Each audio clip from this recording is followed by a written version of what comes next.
Madame Bellouassa Chérifi. Je vous remercie, Monsieur le Président, Mesdames, Messieurs les ministres.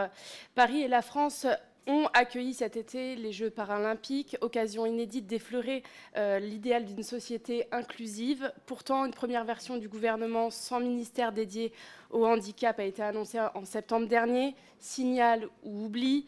Signal, puisque le projet de loi de finances 2025 prévoit de raboter de 100 millions d'euros le fonds accordé à l'AGEFIP. En supprimant 20% de son budget, le gouvernement menace des milliers d'accompagnements, de formations, de financements indispensables à l'emploi de 7 millions de personnes en situation de handicap, déjà confrontées à des contrats précaires, déjà confrontées à des situations de travail inadaptées et des discriminations à l'embauche. Ces aides sont primordiales pour la création d'activités, mais permettent surtout d'inciter les entreprises à respecter la loi de 1987, instaurant un quota d'embauche de 6%. Et vous le savez, aujourd'hui, nous sommes bien en deçà, puisque c'est aujourd'hui 4%. Nous avons bien compris que le budget annoncé par le gouvernement est le plus austéritaire de la Ve République. Vous êtes à la recherche de financement.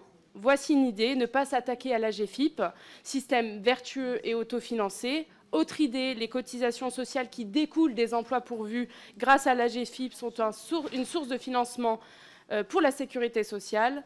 Le budget de la sécurité sociale est-il excédentaire au point de nous passer de cette source de financement ?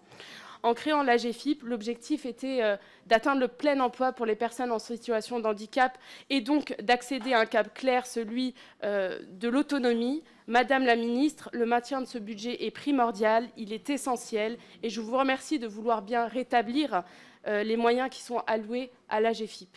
Je vous remercie.